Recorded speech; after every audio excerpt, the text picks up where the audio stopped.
All right. Good morning, everybody. It is December 16th, 2021. Just a glorious day. We do the Ask Me Anything every Thursday. Might not do one next week. Depends upon the holiday schedule, what I've got going on with the family, but we'll figure that out later. But for now, we'll dive into today's questions, right? Members submit questions, other members upvote them, and we just have a blast. So let's get into it. The first one, great question from the former ruler of the limited equipment option, which was just the dumbbell workouts. Jennifer R. She has since got herself a barbell and has turned to the dark side, as we all know.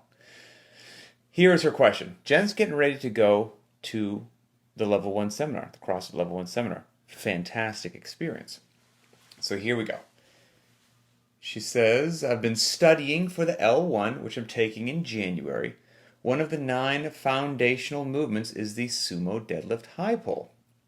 The L1 training guide states that it's great for range of motion, good line of action, length and the speed of action. It's a great conjugate to the thruster because a lot of those things are similar for that. And basically the question is, why do we really never see this movement get programmed outside of Fight Gone Bad? Considering the full range of motion it takes the body through, plus being a good core to extremity movement, and it being one of the 9 foundational moves in CrossFit, I find it interesting that it's something which is rarely programmed. Great question. Wonderful question. So, here we go. I've got some notes scratched down so that my bizarre brain wouldn't go down too many unnecessary rabbit holes. So here's what I have. This is a question, by the way, when I was, working for CrossFit and working Level 1 seminars as a full-time gig. The Sumo Deadlift High Pull question, you could count on it at least once a month if I worked every weekend. At least, once every 4 seminars would come up. Either the things I just mentioned there, or why is it even included in general, etc., etc. So here's what we got. These are my honest interpretations on it. So first and foremost, I think it's important and useful to separate something, and by something I mean a movement, for example, or a progression, something which has demonstrated utility in teaching and conveying certain beneficial principles and concepts, such as the Sumo Deadlift does, all those things that you mentioned, Jennifer, versus something which is not popular in programming. So it's possible to have two camps. You can have something which works very well in a new environment to get points across to people, but then just shows up less regularly outside as those individuals progress. The two can coexist, and I think the Sumo Deadlift High Pull kind of occupies that space right there. In the Level 1 environment, I think the Sumo Deadlift High Pull does its job very, very well, and that's why I think that you see it there. It's user-friendly. It's a very user-friendly way to introduce important concepts, like you mentioned, such as quarter extremity movement patterns, anyone who's unfamiliar with that, we could oversimplify that as using big muscles before you use small muscles. So your core, and then power radiates out from your core to the smaller muscles, your extremities, and powerful, efficient, fast, functional movements usually radiate in that core to extremity movement pattern, and the Sumo Deadlift High Pull is a great way to introduce people to that important concept in a learning environment and get their brain and their body to hopefully start firing in a beneficial manner. And while teaching the core to extremity movement pattern, it's also easy with the Sumo Deadlift High Pull and the PVC pipe to identify any violations in that core to extremity movement pattern that happen with the participants and then start to correct them. And an oversimplification of the Sumo Deadlift High Pull is you're using your legs, then your arms, and you transfer over to your arms. That's on the way up, and then on the way down, it's reversed. It's arms and then legs. So it's legs, arms, legs. And you're teaching both an up and a down that both need to be in the correct sequence. That's very beneficial as well. And again, the Sumo Deadlift High Pull does that really well with the PVC pipe in the Level 1 environment. Velocity. which you didn't mention, but that is also a key component to a successful and effective Sumo Deadlift High Pull, and learning how to impart velocity onto an external object is something also that participants will need to start to grasp and wrap their heads around if they are going to continue to march down their functional fitness journey with other movements as well. And again, the Sumo Deadlift High Pull starts to convey that really, really well. The full range of motion, as you mentioned, is excellent. I mean, the barbell starts, it's a PVC pipe in the level 1 environment, but it's mimicking if you had a light barbell. A light barbell with bumper plates would put the barbell about mid-shin at the beginning, and then it goes all the way up to, right around the bottom of the neck, shoulders, clavicle, front rack-ish position. So that's a long range of motion. So that's also a very beneficial thing. Let's see. Range of motion, you would also see on some other similar movements, not just the Sumo Deadlift High Pull, but you could see a very similar range of motion on something like the power clean, and you would see a greater range of motion on a power snatch or a clean and jerk that's taking the barbell from mid-shin and eventually getting it up overhead. But that range of motion, they reference the thruster as well, and I bet if you measured the range of motion of how far the barbell moves on the Sumo Deadlift High Pull and how far the barbell moves on a thruster from taking it from a front squat to eventually punching it overhead, again, both of those things move at a very long distance, and that's a great thing. Let's see. So, the movement delivers some of the same important points and aspects and concepts that you could find in something else, such as you could find many of these concepts that we just spoke about as to why the Sumo Deadlift High Pull is beneficial and works so well in the level 1 environment and why it made its way into one of the 9 functional movements. A lot of those key aspects and attributes of it, you could find them in some other movements. You could find them in the power clean, but it arguably, in the level 1 environment for people's first exposure to this and learning it, arguably the Sumo Deadlift High Pull may impart some of the concepts that the power clean, for example, does, but is almost a little user-friendly and a little simpler because it removes having to teach one additional step. And if you were teaching the power clean instead of the Sumo Deadlift High Pull, you would also have to teach the receiving position at the top of the power clean. That's eliminated in the Sumo Deadlift High Pull. You could make, like I said, there's the potential that the Sumo Deadlift High Pull, maybe that space in the 9 functional movements could have been occupied by something else. I think it would be obvious and close-minded to say that that isn't a possibility. And so there may be some other things that also serve that same function very well, but it's occupied by the Sumo Deadlift High Pull. And I think the Sumo Deadlift High Pull does have plenty of reasons in its corner as to why it does what it's supposed to do in the level 1 environment. And I think that other aspect of a power clean does a whole lot of similar things as the Sumo Deadlift High Pull, but there is one additional step. And I'm here to tell you from teaching people in those small group sessions, there's plenty of learning and complexity going on as is without adding anything else extra in there. So that could be a powerful case as to why the Sumo Deadlift High Pull is part of the 9 functional movements there. But, as I mentioned, just because the Sumo Deadlift High Pull is part of CrossFit tradition, that's for sure, and CrossFit history, and one of the 9 foundational movements does not mean that all of the beneficial concepts we just discussed could have only been conveyed through the Sumo Deadlift High Pull. As I just said, one could make a serious case for other movements such as the power clean, or maybe you could make a case that, hey, let's make it even easier, and it's going to be the muscle clean. Now, again, I mentioned, the front rack position there.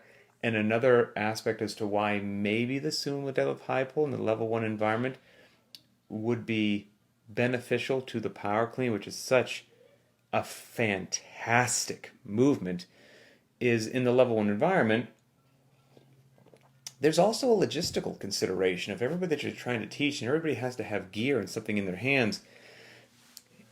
And you can learn the Sumo Deadlift High Pull and get an appropriate feel for it with a PVC pipe.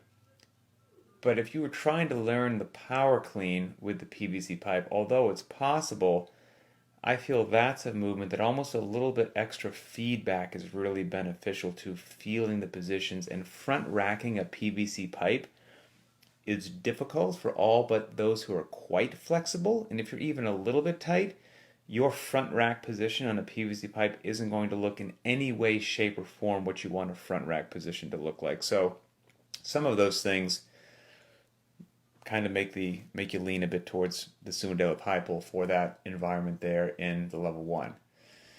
Let's see. So a little bit of loading would probably make teaching the power clean easier. PVC pipe, I think the winner goes to Sumo Deadlift High Pull. It's kind of like with the medicine ball clean at the level 1. That's why it's easier to learn the medicine ball clean at the level 1 with a 10, 12, 14, or 20 pound ball than it would be with a feather. Like a little bit of loading for that particular movement just actually aids the learning. So that's just kind of something to roll around and consider as well. Let's see. You could make another argument as well if we're just having an open discussion as to, okay, if it wasn't the Sumo Deadlift High Pull, what else could it be? Could be the power clean, could be the muscle clean. They both have their pros and cons, as I just said right there. What about the Russian kettlebell swing? Your friend and mine, the Russian kettlebell swing. You could make a good case. I mean, that teaches core to extremity movement patterns. That teaches using your hips to drive the load and then a follow through to the arms, and you're not pulling the object with your arms. And then on the way down, you want to make sure that you allow the object in your arms to come down before you start sending your hips back. So there's that sequencing as well that people would have to think about. I'm not saying that should replace the Sumo Deadlift High Pull. I'm saying if we're having an academic and open discussion about everything's on the table, what's possible, what has a pro, what has a con, somebody could make a heck of a case for the kettlebell swing as well. But then again, getting back to logistics, now instead of being able to teach everybody with a PVC pipe, everybody in the room also needs a kettlebell, and they need a kettlebell that's appropriate to their skill level, and that just makes things challenging. So anyway, now outside of the level 1 environment, outside of that introductory fundamental get you on the road to fitness, start thinking about how the sequence of different objects in your body should move, outside of the level 1 environment, the power clean, in my opinion anyway, it's going to give you the same range of motion, quarter extremity technique, be darn near, although not quite, but darn near, I would say, just as fast for cycling time at very light loading. For overall cycling time for very light loading, you're working a 75-pound barbell for both. I think you're going to get 20 reps done with the Sumo Deadlift High Pull before you would get 20 reps done with the power clean if they're both at 75 pounds. But I think the victory would be negligible, quite frankly. But I do think that victory of just sheer amount of time that it takes would go to the Sumo Deadlift High Pull. Let's see. The cool thing about something like the power clean now, moving on with programming and what gets programmed regularly. So I can get you the range of motion, I can get you the quarter extremity technique, I can get you with the power clean something that cycles plenty fast, and I can use it at a variety of loadings, where with the Sumo Deadlift High Pull, you're going to want to stay more towards the lighter side. Now with the power clean, I can go light, I can go moderate, I can go heavy, I can go all the way up to a 1 rep max. I kind of don't have any limit with what I can do right there. And the power clean is obviously a great gateway to other movements, such as the clean and jerk, for example. So hopefully that's helpful. I know that was a lot of information. I think for what the Sumo Deadlift High Pull needs to get done and needs to accomplish, I think it does it really well in the level 1 environment. Okay, and have fun at your level 1. It is a phenomenal course, a phenomenal experience. Let's see. This next question, this is one that made me laugh a little bit, an evil sort of a laugh, because there's the potential that when I mention some of these things, somebody's going to try these workouts, and I don't think that you should. So there's my preamble, my legal disclaimer. The question is from Nasos, who says, I would put, let's see, what's the most brutal workout you have ever done and want to test again but don't really want to do, but you don't really want to do it that much because it basically hurts so bad. Oh man. So I got a couple thoughts on this. Somebody, Kelly mentioned one that jumps to mind, which is I've mentioned this before, a workout that I did once and never again, that I programmed for a bunch of trainers at a Level 1 seminar a long time ago in Florida in July on a track. I told everyone to grab an empty barbell and head out to the track at high noon. And we went out to the track and I said, okay, here's what we're going to do. You're going to take the barbell, lock it out overhead. I don't care if it's a snatch with grip, a pressing grip, just get it locked out overhead. Once you have the barbell locked out overhead, we're going to start the clock. You will then, with the barbell locked out overhead, start lunging around this 400-meter track. The workout ends when you lunge one complete lap. So 400 meters of walking lunges with an empty barbell locked out overhead. Sounds dumb, but wait, there's more. There's a penalty involved. When that inevitable time comes that you have to, it doesn't matter if you stop, you're standing up, but the barbell has to stay locked out overhead. When that time comes that you just can't support the barbell over your head anymore, you can feel free to set it down at your feet, wherever you are on the track. That barbell that is now sitting at your feet acts as a marker. What you need to do before you're allowed to pick that barbell up again is run one lap around the track, back to wherever you left the barbell. Now you are allowed to pick it up, get it overhead, and start lunging again. Do that as many times as necessary until you finally lunge across the finish line. There was about, 5 of us out there in the track, just good old die-hard lunatics like myself that were kind enough to just march into hell with me on that one. I did not win that workout. I believe Todd Widman won that workout. It was awful. Awful. Never did it again. We survived, obviously. To say that we were sore would be an understatement.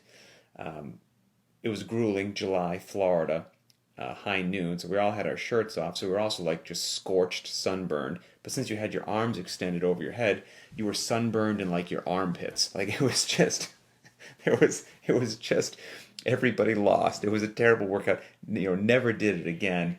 And I think by the time I finished, it did not take me an hour, but it might have taken me close to an hour. And I think I wound up running darn near a 5K based upon how many times I had to put the barbell down.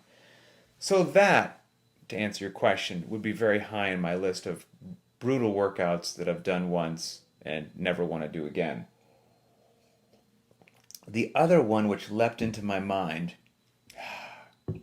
and by the way, let me say this. A brutal workout is not a good workout. So I think some people get that confused. It's really, really easy to make a difficult workout. It's really easy and takes no special skills to make a grueling workout. It's not a badge of honor, or it doesn't mean you know what you're doing with programming. Honestly, probably quite the opposite. It would show a low level of sophistication, quite frankly. You have, just making a hard workout's not that hard. Put in a lot of movements, a lot of weight, a lot of reps, make it long. Like it's just not that hard. Making a beautiful, short, sharp, effective workout that is a bit of a trap and no one sees coming, that's something beautiful and different. But of course, that's not the question. The question is about just horrific, grueling workouts that I did once and never before that, I guess you could maybe say that they were mistakes, that they were too much. I've certainly made them. Any programmer who says they haven't is lying, and I'm more than happy to tell you about the dumb things that I've done. So that was one of the dumb things. Here's the other dumb thing. And luckily, I didn't do this workout. So this was back in 2013 when myself and Ian Wittenberg took our motorcycle trip halfway around the world, across the U.S., down through Central and South America and all that. While on that motorcycle trip, I got a text message from Dan Bailey, who was with a couple other gentlemen and looking to do a workout. And he basically said, hey, we want to do a workout. None of us can agree, so we're reaching out to you. Give give me a workout. So I was in the middle of somewhere in Central or South America, I'm not sure, just saw the text message. So truth be told, I didn't put a tremendous amount of thought into this. I just shot off something real quick and then just went on with the motorcycle trip and hoped for the best. Well, that was a mistake.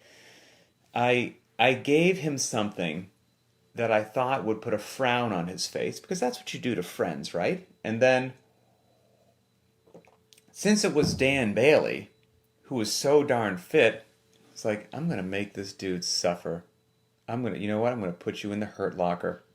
So I tried to make it arduous, like miserable and arduous. Now, actually, maybe it was appropriate for him, because he's the only one who finished it. Everybody else who was with him could not keep the pace and fell off. Here's what the workout was. He requested a workout. I said, okay, Dan, you want a workout? Here's what you're going to do. Here's what you and your buddies are going to do. Every 2 minutes for 15 cycles, okay? So it's going to take 30 minutes. And every 2 minutes you go. So it's kind of like an EMOM, but it's every 2 minutes. Every 2 minutes for 15 cycles, you have to do a 200-meter run and 15 thrusters at 75 pounds for the men and 55 pounds for women. There you go. Enjoy. So if you're fresh and froggy, a 200-meter run is going to take you like 40 seconds. Okay, but that's not what's going to happen in this workout. That's not sustainable. That 200-meter run is most definitely going to slide to around 60 seconds, let's say 1 minute. And you're probably going to be so dog tired that that's going to be difficult to maintain. So 1 minute out of that 2 minutes is going to be eaten up by the run, most likely. Well, now you've got 50. You come back from that run, you're breathing, right? It wasn't a rest. Now there's the barbell there, which is quote-unquote light, right? 75 and 55. 15 thrusters at that weight sucks to do over and over again, quite frankly. You pick up the barbell. Let's say each thruster takes you 2 seconds. Ish, okay? Ish. There's 30 seconds of work right there. So with 60 seconds of running, 30 seconds of thrusters, you got to do it in a 2-minute window. If you're able to maintain that pace, that only leaves you 30 seconds before the next 2-minute window kicks off. So long story short, this goes down, I'm just off riding the motorcycle, none the wiser. I finally talked to Dan quite some time after. He tells me it was so horrible and so miserable that actually before we went live right now for this Ask Me Anything, I gave him a call to make sure that I would tell the story accurately, and he had a mixture of joy and misery when I brought this up. He remembered it vividly, and he said it was so terrible he's never done it again and has no intentions to ever do it again. Of the crew, he was the only human being that was able to keep that pace on the 2-minute and do all 15 intervals. Everybody else fell off. The 2-minute would bleed into the next one. They were not recovered, couldn't get it, they were failing thrusters, had to cut down repetitions. He said in the crew, because remember, it's going to take 30 minutes to do it. It's a 2-minute window, 2-minute interval, you're doing 15 of them. At like 12, can you hear my baby in the other room? At like 12, 14 minutes in, people are dying, and they're basically saying, we're done at 20 minutes. When this clock hits 20 minutes, we're already behind the pace, can't keep it, we're just bleeding in, just trying to get whatever we can. We're done at 20 minutes. And Dan said, the heck you are. We started this together. We are going to finish together. I don't care how you have to modify it or change it. We are all suffering until the clock says 30 minutes. And they did. Through peer pressure, Dan kept them all moving. And he was the only human being that actually, barely, he said, by the hair on his chin, if you will, was able to hold on to a near-death experience. And I believe that comes out to, however much running, 200 meters times 15, you can do the math on that. But I think that comes out to 225 thrusters at 75 pounds or 55 pounds. So, yeah, that was a real treat that people seem to enjoy. And again, I don't recommend that anybody does that. Final question from Chris R. Chris asks, how is the add-on program for the engine coming? And what he's referencing is, I mentioned a while ago that I did have desires and intentions of creating, I don't know what you get, add-on program, some little manual, ebook, I don't know, some sort of a thing that would just basically be for people looking to do additional training specifically to focus on their engine, that I had an interest in doing that. I have spoken to some people who I'm probably going to bring in on that. More minds is better than one mind, but it is very nascent, if you will. It's still in its very early stages, and I can't give you a time as to when that may actually become a reality, so my apologies on that. So, that is that. Please don't do those workouts. There's a reason they've never popped up before. I'm just lucky Dan's still my friend. Okay, let's do a few of the Linchpin shoutouts. So the first one we have here is entitled Huge Double Under PR. This is from Megan W. It says, I've been in a huge slump the last couple of months, all things life, not just fitness related. I'm a few days behind. This is from back in September, by the way, this workout. And it was an AMRAP sort of a thing, not an AMRAP, an EMOM sort of a thing with max efforts at various stations. One of those stations was double unders. So she says, today was a huge victory for me. I got 4 PRs. My previous best for unbroken double unders was 63, but I broke that 4 separate times today. When she would roll around to that station, she got unbroken 65, so that bested her previous of 63, then 72, then 79, then wait for it, 115 unbroken double unders. So that is super cool. Next shout out we have here is from Sarah C. and is entitled Scaled the Scaled Workout. The workout of the day was McGee, a very rugged hero workout. AMRAP 30 minutes of a heavy deadlift, some push-ups, and some box jumps. And of course we provide a scaled version for that. But basically, she scaled the scale and says, shout out to all my I scaled the scaled workout peeps with a heart next to it. And that warms my heart because, as we say before, you're always authorized to make the right decision for you. If the prescribed workout makes sense, great.